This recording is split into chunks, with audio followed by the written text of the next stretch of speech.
Okay, hi everyone. Thanks for watching on YouTube. So this is a recording of a talk that I gave in June of this year. This was at the OGMC, Ontario Graduate Mathematics Conference at UWaterloo. I'm a PhD student here, just entering my third year, and this is just supposed to be like a snapshot of what I'm researching at the time. I could have added more in the few months since this was made, since these slides were made. I could have added more, but I wanted to preserve what was on these slides at the time. So it's about intersective polynomials of degrees 5 and 6. I'll say something about higher degrees a little bit at the end. So what is an intersective polynomial? Well, that's pretty easy. It's a polynomial with integer coefficients which has a root mod m for every positive integer m. Okay, that's the definition of intersective. So I just read in more plain language there. So as many roots as possible in these um, quotients of z, modular rings. Okay, it's kind of stupid to build intersective polynomials if you have no other conditions, because any polynomial with the root in z, or indeed a root in q, I tend to work with monic ones, so those things are the same. But if you have generally, if you have a root in Z, you will have certainly a root mod m for every m, so it's kind of obviously intersective. So the ones that we're really interested in are those with no roots in Q or indeed in Z. So those are called strongly intersective. So a strongly intersective polynomial is intersective and has no roots in Q. I used to call these exceptional polynomials, by the way, but that word has already been used for something else in the literature, so it was a poor choice of terminology. I don't think strongly intersective has been used in number theory before, so I will use that term. A lot of papers don't distinguish between these two, or if they say intersective, they actually mean strongly intersective in my terminology. I think it's important to distinguish between the two because, yeah, we need standardized terminology.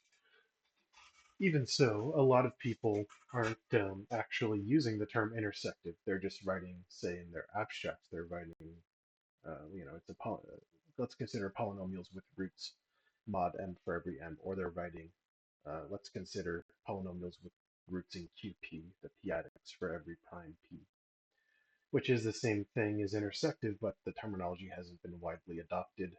It's getting better for sure, but it's kind of annoying to find papers about these things for that reason. Um, okay. One reason that strongly intersective polynomials are interesting, well, like I said, they're the ones that aren't guaranteed to exist because of some other root already existed. So these are the really surprising ones. And sort of big picture reason that they're interesting as well is that they represent a failure of a certain local to global principle. Why is that? Well, it's because strongly intersective polynomials have a root in QP, the p-adics for every prime p. I just mentioned this when I was complaining. They have a root in QP for all primes p, but they don't have one in Q. So they have a root in all of these local fields, but not in the global field that they come from. Okay, so that's why it's a local to global failure. If this sort of stuff followed a local to global principle, we would expect the existence of these local roots to say something about the global roots, but it doesn't necessarily. Um, by the way, these things also come up in like ergodic Ramsey theory, I think is the term. I know nothing about that. It's like a measure theory, probability analysis type stuff, which I know nothing about. Apparently, they're interesting there, but I don't have anything more to say about that. But I give you a definition. I need to give you some examples. That's the courteous thing to do. So first example, x squared minus 2 times x squared minus 17 times x squared minus 34. I mean, this obviously has no roots in Q or in Z. Um, I'll just point out before I show the statement of the theorem, of the associated theorem, let's just point out that 2 times 17 is 34. That's not an accident. That kind of always, more or less, that always has to happen if you have a product of three quadratics that's um, intersective or strongly intersective. You need to have this kind of setup generally speaking, if you ignore common primes. I mean, it's pretty easy to check that this has no, that 2 obviously is not a square, neither is 17 is not a square in the rationals, and neither is 34. So that part's very easy. Actually, it's not too hard to check that every prime, either 2 is a square, or 17 is a square, or 34 is a square. That's like Legendre symbol stuff that you learn in elementary number theory. So it can be proved. I mean, of course, if you have a prime p, odd prime p, which for which 2 and 17 are not squares, well, then you know the product will be a square because minus 1 times minus 1 is 1. So the Legendre symbols have to equal 1, even if they're both minus 1. That's for odd primes. For 2, we just need one of these things, 2, 17, and 34. One of them needs to be 1 mod 8, which 17 is, and that turns out is enough to guarantee that you have a square mod powers of 2, or at least mod 2 and other higher powers. And the rest of them, like I said, Legendre symbol. Here's the general theorem. So this was about a decade ago, Hyde and Spearman. I guess I don't need to read the whole statement. It's basically saying that a product of 3 quadratics is intersective if and only if, and then you have some conditions on the coefficients a, b, and this is basically a times b. Don't worry about it. There's the mod 8 condition I was saying, so one of them needs to be 1 mod 8. That guarantees you have powers. You have roots mod the powers of 2. You check mod 8, and the rest are for free. For the odd primes, it's just a Legendre symbol thing. Okay, so this is a classification of these types of intersective polynomials. When is something like this intersective? Actually, I managed to prove, I'll show you later, that this is the only kind of intersective polynomial of degree 6. Well, strongly intersective, I should say. Okay, so it's a classification theorem for triquadratics. This is degree 6. Maybe we kind of jumped the gun a little. Like, are there lower degree intersective polynomials? So I can give you one of degree 5. Here's x cubed minus 19 times x squared plus 3. By the way, x squared plus 3 might seem kind of random. It's because the field, the quadratic number field defined by x squared plus 3 is the same field as defined by x squared plus x plus 1. That's the third cyclotomic polynomial. They have the discriminant of 1 is a square times discriminant of the other, square number times the other discriminant. So they define the same number field. So this one, the coefficients, having no x term turns out is a little bit easier to work with than these things, and at least in this case, it only depends on the field, the number field that's defined. So we just replace it with x squared plus 3 instead of the cyclotomic polynomial. And okay, well, this is x cubed minus 19. Obviously, these are both irreducible, have no roots in Q or in Z. Nevertheless, you can prove it's not so easy to prove. It's not awful, but you can prove that mod every positive integer m, either 19 is a cube, or you have a primitive third root of unity, a root of this polynomial, or since you're potentially working with not necessarily an integral domain when you work with uh, cubic residues, you can have a product of them satisfy something, and you end up getting a root, even if neither of them have a root. Can happen. Depends on what you're working. If you're working mod, not a prime. So the reason that this works, yeah, it's a little more complicated than the previous one, exactly because of the presence of a cube. I mean, quadratics are much easier. I'll talk about that a little bit later. So if they're all quadratic factors, then yes, we can definitely we can argue more elementarily that this is intersective. This is a cubic polynomial, so you got to be more sophisticated. But anyway, you can show that this is the case, that this is intersective. Actually, it's strongly intersective, obviously. Again, there's a corresponding sort of theorem in the literature. This was slightly more recent than the other one, Hyde, Spearman, and one other person that I forget, a year after the previous paper. So they proved um, this type of polynomial, x cubed minus n times x squared plus 3. They fixed the quadratic factor there um, to be the basically the cyclotonic one. This is strongly intersective. Okay, this is a stronger theorem than before. But this is strongly intersective if and only if n is 1 mod 9. That takes care of 3, the roots mod powers of 3. Well, actually, both these conditions too. So n is 1 mod 9, and the prime factors of n are all 1 mod 3. So those two conditions guarantee that you have roots mod powers of 3. You work basically check up to 3 squared. Um, yeah, and because the quadratic factor is fixed, you can classify them in this way. I mean, it's a pretty specific theorem, but I'm just trying to show you there are families of examples of these things. This gives you an infinite family of, well, cubic times quadratic intersective polynomial. It gives you a family of degree 5 polynomials. So you might have noticed in the title of my talk, it's about intersective polynomials of degrees 5 and 6. So maybe there's, why haven't I gone below degree 5? Um, so natural question, especially if you've thought about the title of the talk like I just said. What are the possible degrees of strongly intersective? I mean, those are the ones that everyone cares about. What are the possible degrees of strongly intersective polynomials? Um, and I can tell you, well, I'll tell you the answers in a sec. But for a given degree, if we know there are strongly intersective polynomials, can we classify them like those other theorems, but perhaps more general? Well, first answer is that the degrees could be anything at least 5. 5 is the minimum for strongly intersective. I'll explain why. But that's interesting, that you can never get a quartic or cubic quadratic that's strongly intersective. It could have no roots in Q, but it will miss out a root mod some m, or even some prime power. And can we classify them? Well, we're getting there. So I've done it for 5 and 6, basically.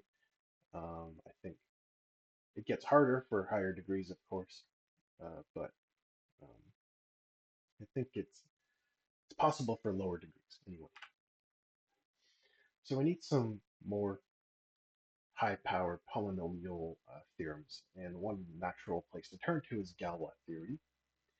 And this was really a groundbreaking paper by Daniel Berend and Bilu in the 90s, 1996. Gives you a straightforward way of checking intersectivity.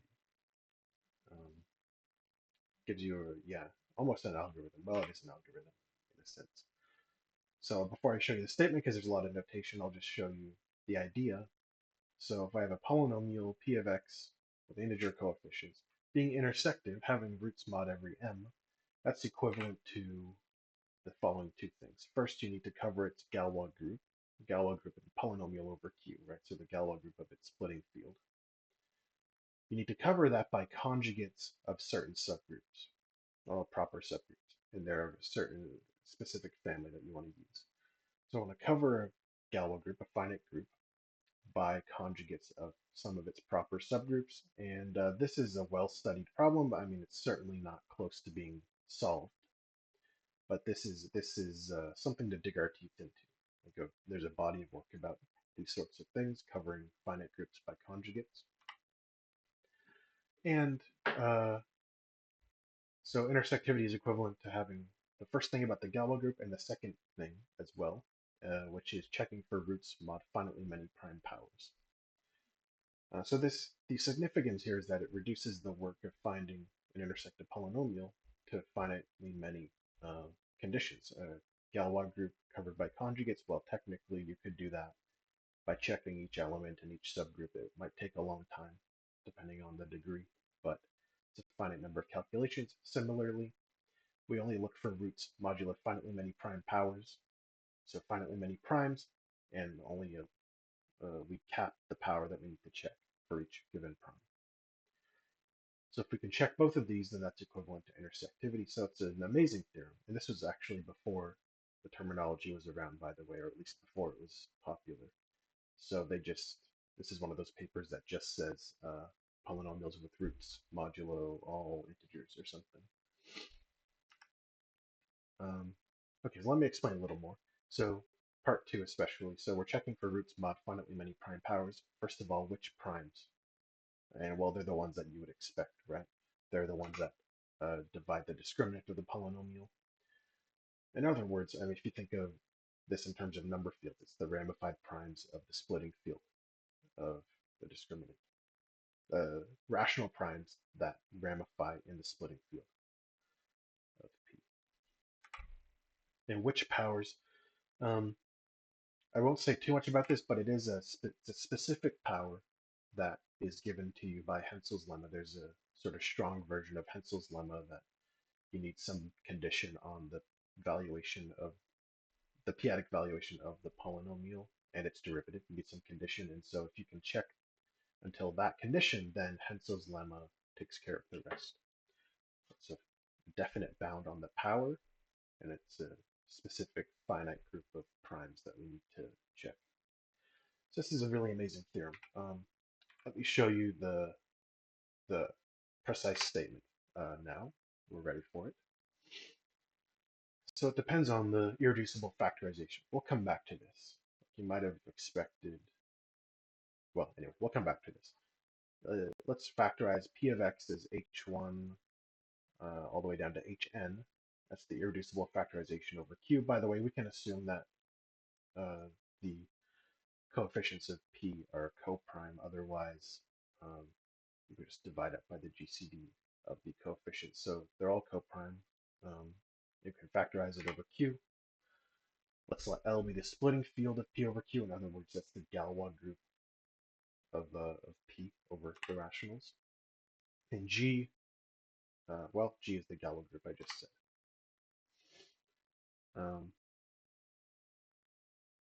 Theta I, for each irreducible factor, hi, we pick a theta I, that's a fixed root. We pick a root for each factor, and we look at its Galois subgroup cut out by that root. So all the elements of the Galois group that not only do they fix Q, but they fix theta I as well. That's a subgroup of the whole Galois group from the fundamental theorem. So you have this family of subgroups. These are the family of subgroups that we're going to want their conjugates to cover G. So here's the official theorem statement. The following are equivalent. 1, P is intersective. 2, P has a root mod delta, capital delta. I haven't explained what that is, bear with me. And the union of the conjugates of all the HI. This is what I said about covering by conjugates. That union has to equal the whole Galois group. So just showing you that the HI are the things. If you don't have a rooting Q, these are going to be proper subgroups of G. And so we want to cover G by conjugates of its proper subgroups, of a specific family of proper subgroups. Okay, so that's this is a purely algebraic condition. You don't really need to know anything about the polynomial. Once you know its Galois group, you can forget about its arithmetic. So all the arithmetic of the question is rolled into finding a root mod this number delta. I haven't told you what delta is. So let me talk about it. What is delta? So we set rho sub I to be the resultant of hi in its derivative, hi prime, its formal derivative. This is defined in terms of some determinant. Well, it's like I think it's a van der Waals determinant, but it's an integer associated with hi. And so we take the resultants of all the hi, there are n of them, take the product, that's called lowercase delta. Then we prime factorize it. So we're keeping track of all the prime divisors of these resultants. So it's the pi to the alpha I, the prime factors in their multiplicities. And capital delta, finally, that's little delta, but we boost up the prime powers. Well, we double them and add one. In other words, this is the radical of delta, which is the product of distinct primes.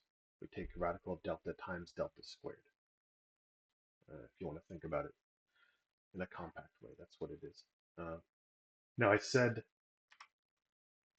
Okay, let me just say something more about delta, how it fits into what I said before. So the prime divisors of delta, well, really they're the prime divisors of each resultant of the irreducible factors, but it turns out the prime factors of the resultants are the same as those of the discriminant. So in terms of polynomial discriminants, we get all the prime factors and nothing else in capital delta. So in terms of field theory, these are the ramified primes, potentially some other ones, but never mind that. Just think of these as, the ramified primes, the primes where Hensel's lemma might fail. So Hensel's lemma might fail. Well, then we've got to check up certain powers of the primes. Because after this power, Hensel's lemma takes over. This is a version of Hensel's lemma with p-adic valuations of polynomials. Okay.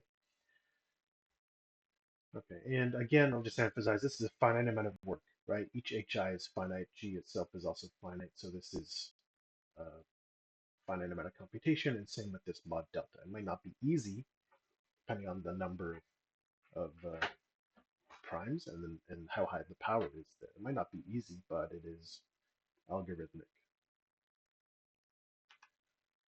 Um, by the way, I don't think I'll really talk about this in detail, so let me just say that part of when I first started learning about these and looking at open problems, this is one of the first papers I found. It's a very famous paper.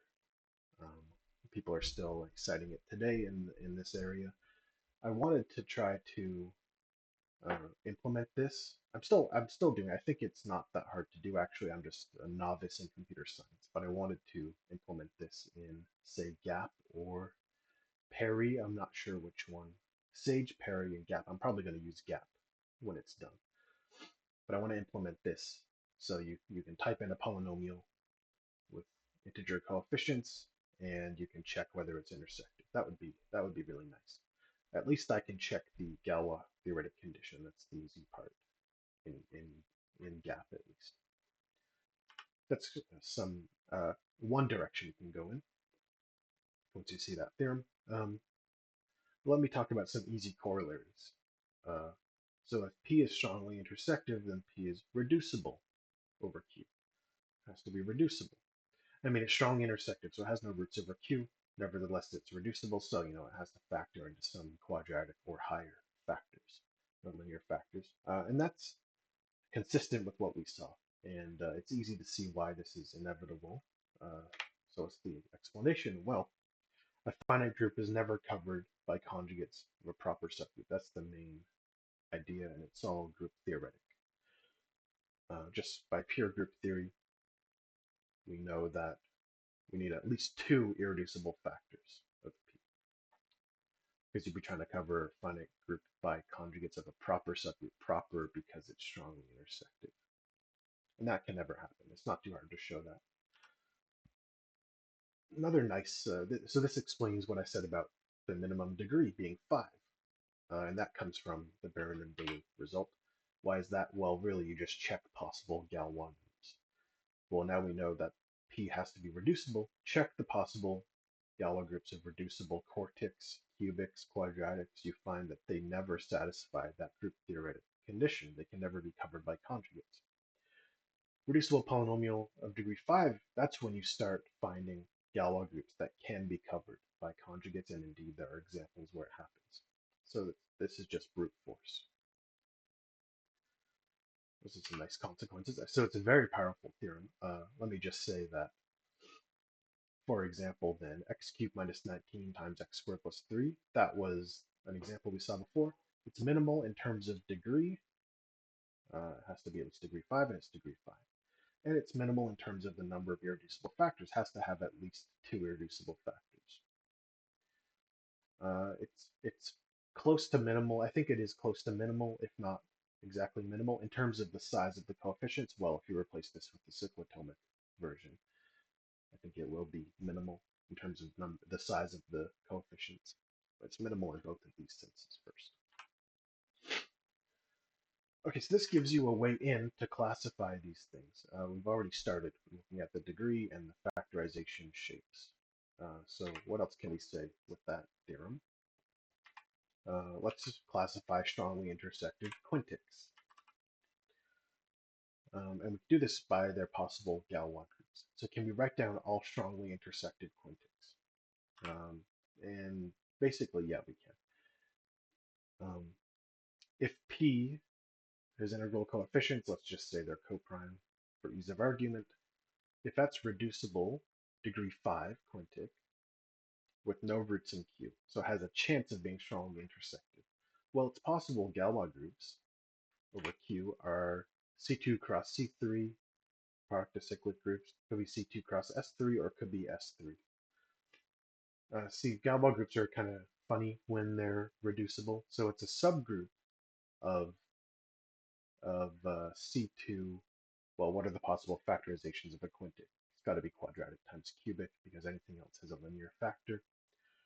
So the Galois groups here have to be subgroups of C2 cross S3. The second option, they have to be subgroups there because the best you could possibly do is that the two factors have no overlap in their Galois theory, in the roots, that the roots are totally unrelated to each other, in which case you get the full Galois group like this. That's the sort of most separated case where the two factors don't really talk much. But turns out these first two cases never happen for an intersective polynomial. So this is what I managed to prove. If P is a strongly intersective quintic, that's a grammar mistake, sorry, then its Galois group over Q is S3. It couldn't be the first two. In particular, so how does this S3, so I think, let me back up a little. I think Galois groups of reducible polynomials are not well studied by undergrads or non-specialists. So let me explain a little bit. The possible Galois groups, like I said, they have to be products, subgroups of products of the biggest Galois groups, which is the second one there. It's the biggest possible. They have to be subgroups. The smaller the subgroup is, S3, which may be one of the smallest you would think is possible to appear, the smaller it is, the more symmetries that the factors have in common. So for example, C2 cross C3, that means the quadratic, well, has full Galois group. The cubic factor has cyclic Galois group, that's a special case, and it is equal to the product, which means they don't overlap. There's no, well, the technical term is that the fields are linearly disjoint. You have two cyclic Galois groups and they're linearly disjoint. Or you could have the cubic having full S3 as its group, and again, they're linearly disjoint. Or you could have a S3 cubic, but the fields, the quadratic splitting field is contained in the cubic splitting field. So then it doesn't appear in the Galois group. That's sort of the reason, that's how to think of this. What does an S3 quintic look like? It's a product of h1 times h2, where h1 is an irreducible cubic, h2 is an irreducible quadratic, and the splitting field of the cubic contains that of the quadratic. So this is the only possible strongly intersected quintic. This, how did I check this, by the way? So I mean, you just check through the possible Galois groups. There's a very nice paper, like from 2017 or so, where they classify for low degrees, up to degree 7, they classify the Galois groups of reducible polynomials over Q. So I just looked at that list and figured out which of them could possibly be covered by conjugates, and it turns out these two can't be they can't be covered with those specific subgroups we looked at. So again, it's almost like an algorithmic check that you do. And S3 can be, turns out it is sometimes because we have examples. But not every S3 quintic, so type of quintic that I just described, not all of them are going to be strongly intersected.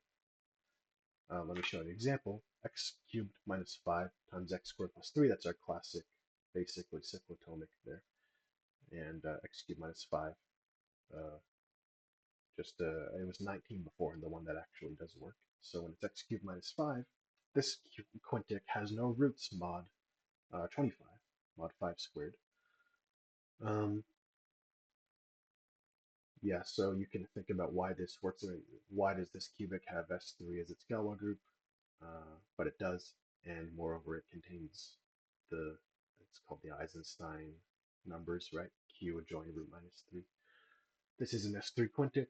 It's missing a root mod 5 squared. That's one of the primes you have to watch out for because delta, the capital delta coming from that theorem is 81 times 25, 3 to the 4th times 5 squared.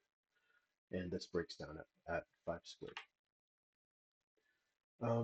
So in this case, it comes down to ramification behavior because 5, you have a multiple root mod 5. In fact, it's a totally ramified root mod 5, and we know that that causes a problem. Yeah, so I mean, the apropos of this is that not every S3 quintic will work, and when it doesn't work, it's due to ramification. We're not sure if we have totally understood the pattern for higher degrees, but for degree 5, it seems pretty straightforward. Now let's do sextics. We did quintics, let's do sextics, degree 6. So paper I referenced before, right? They go through degrees 5, 6, and 7. They do lower degrees, but it's really easy. But they do have a list of reducible Galois groups in degree 6. Degree 6 polynomials, and there's 13 of them. So here they are. Let's think about possible Galois groups, possible factorizations of the sextic, because it has to be reducible, remember. Could be a product of 3 quadratics. We know that works sometimes. We saw those examples.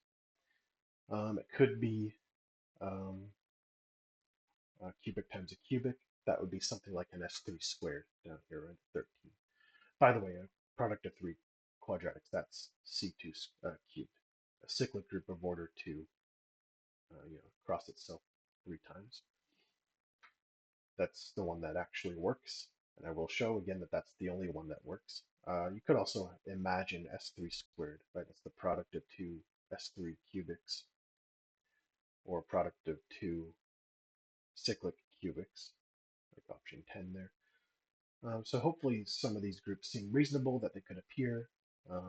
There's some unexpected ones, like C2 cross A4. Well, that's when one quadratic factor has a C2 Galois group, and you have I guess it has to be a quartic, and it happens to have A4 as its Galois group, or you could have S4, that's option 8 there. Anyway, so hopefully this seems like a reasonable list of reducible Galois groups for sextic. And it turns out, again, there's only one possibility, which is C2 cubed, product of 3 quadratics. You could have something like the product of 2 quadratics where, product of 3 quadratics, but one of the splitting fields contains the other. So they're not linearly disjoint. But 2 is like linearly disjoint 3 quadratics. Okay. And actually, these were easier to classify than quintics because quadratics are so much easier. Well, the reason is that number fields of degree 2 are so much easier than other degrees. I mean, right when you get to cubics, it really is just a mess in a lot of ways because you have the biggest offense that the cubics cause is that they don't have single generators for the rings of integers, and that really throws a wrench in a lot of these things. Yeah, the number fields are just so much more complicated. Quadratics are easy, and so actually this was easier to analyze than the other one. Because the other one you're forced to have a non-quadratic factor, but here you don't have to. And right, I managed to show that if P is a strongly intersective sextic, then its Galois group over Q has to be C2 squared. I think I might have pointed out the wrong one in the previous slide. But yeah, I think I explained C2 squared. That's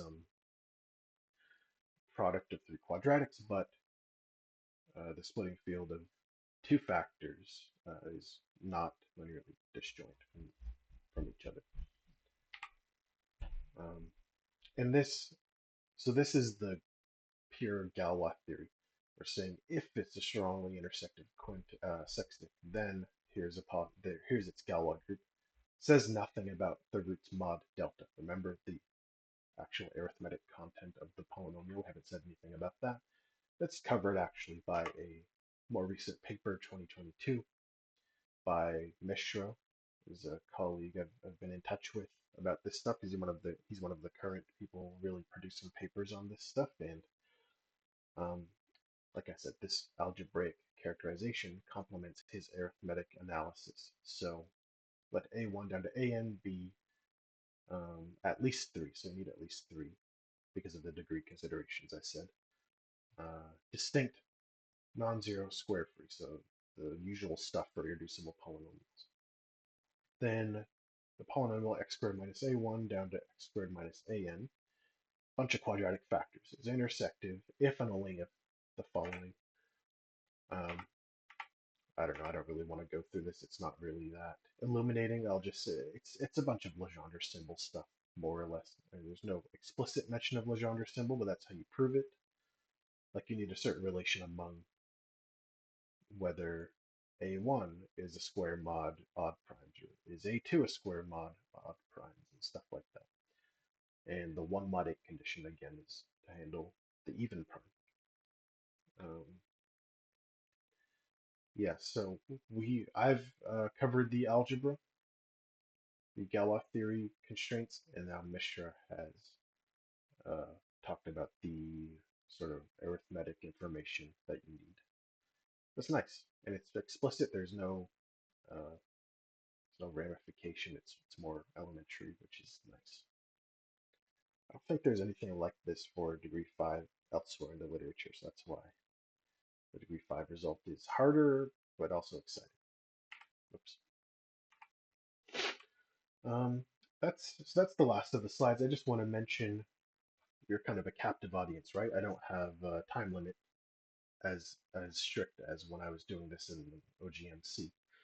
So I'll just say briefly that where are we going forward? What's next, and what did we try before? Also, um, when I say we, I mean me and my supervisor David McKinnon at UWaterloo.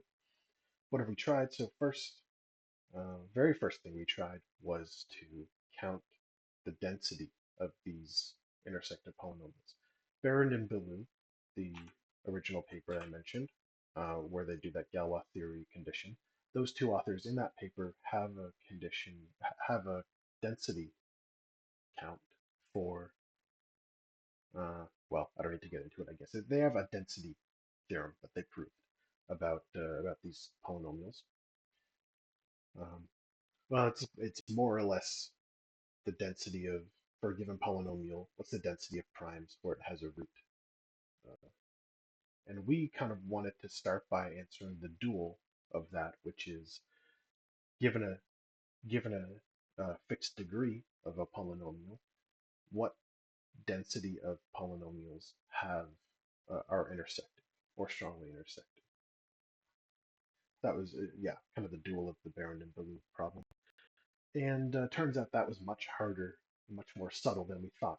Neither me nor David are sieve theorists, but it's a problem that seems set up for sieve theory. But nevertheless, the estimates we were able to get just as non-specialists using, well, we used the large sieve and the Tehran sieve. Those seem the most approachable, again, to non-specialists in sieve theory. They were the estimates that we could get from that weren't close enough to account for the lower degree cases. So that was hard and subtle, and we decided to pivot to the algebraic consequences of what Berend and Bilu were looking at. Yeah, and that's when I was able to prove this two things I showed you about the possible Galois groups, and we noticed some things about ramification and how that affects intersectivity. Where we want to go next. I mean, first of all, this game would never end, so we have to choose a stopping point, right? We could say for degree 7s, what are the possible Galois groups? Actually, I have done that. It didn't take that much longer because I've started using gap and even some Python at some point, uh, with a lot of help from LMFDB, the linear L functions and modular forms database. They have a whole finite group theory database there as well. So I was able to use their data in check degree 7. I've also checked degree 8. I have to double check degree 9, but I can't. I know how to do it. It's almost done from what I can see. So yeah, finding the possible Galois groups. The issue in those higher degrees, the issue is that the number of possible groups balloons a lot. Like degree 5, there was only 3 possible groups and one of them works. Degree 6, well, there's 13 possible groups and again, one of them works. For degree 7, there's like 20 something possible groups, but more than one of them works because in degree 7 you start getting things like you can take an intersective quintic and multiply by a quadratic, any quadratic, and it will be intersective. So that produces a lot more degree 7 intersective polynomials, first of all. And second of all, there are also going to be new factorizations that work. So it becomes more complicated, and it's not clear like how much you can really say in general about those higher degree cases. But nevertheless, I've checked the group theory because that's the quote unquote easy part to me. So I've done that for at least degree 9. And so we can keep going with that. We have to pick a stopping point at some point and try to really prove some more classification theorems, which we have also done a little bit. So um, another interesting direction that this can go in is instead of working by degree, right, we're going by degree 5, what can happen? Degree 6, degree 7, what happens? We can go by Galois group instead. So looking at Galois groups, especially in those higher degrees where there's more options, look at the Galois groups that are possible and maybe try to classify all the intersective polynomials with that Galois group. So I think D5, the dihedral group D5 works for one of the higher degrees. So maybe we can write down all the intersective polynomials with D5 as its Galois group. That would be nice. So it's sort of a pivot from, we're not looking at it by degree, but rather by their Galois group. In general, maybe we can do for Dn, a dihedral group of order 2n, I guess. If its Galois group is Dn, what sort of families of intersective polynomials do we get? And this aligns a little bit with another paper that's up there. Is it in my references? No, not in these ones, but there's a paper by L. Schultz, Klein, and Technow, I think are the names. There's a paper where they talk about completing towards intersectivity or exceptionality, as they call it, which is where you take some polynomial. Which polynomials can you multiply by to receive an intersective polynomial? And they start looking at that for low degree cases, so that might be interesting as well. And finally, this isn't a slide, so I don't expect you to follow this or be too interested in this, but there is a theorem called Artin's induction theorem that's about this condition from Berend and Bilu, the group theoretic condition.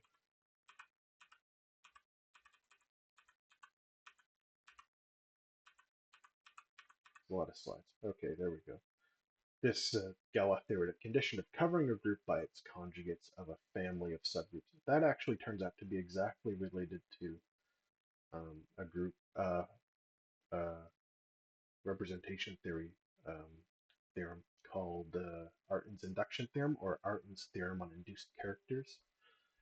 It gives you equivalent conditions where if you have a family of subgroups that whose conjugates cover your group, finite group, if you have this condition, that's equivalent to some condition about induced characters on these from these subgroups up to the whole group.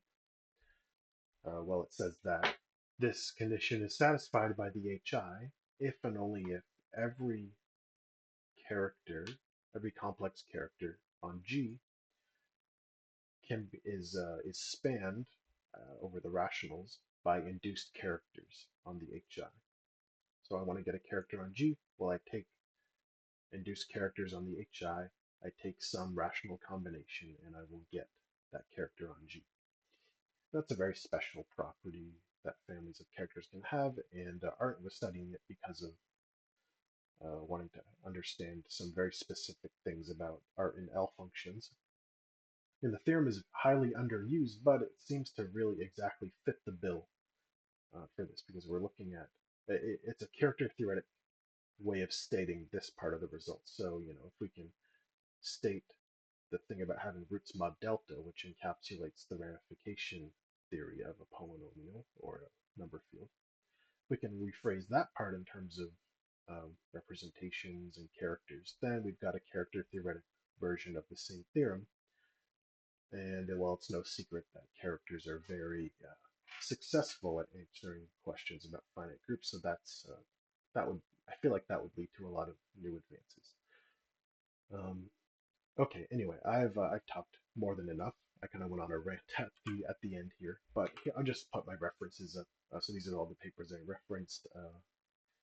Here's the original paper with the big algorithm that we looked at. These are two classification papers for specific polynomials, and then Mishra classified all of the products of quadratics, which is more general than than the previous paper there. Okay, so those are the references. Thanks for listening, and I hope to put more sort of research related talks or even some other types of talks on this YouTube channel, so stay tuned.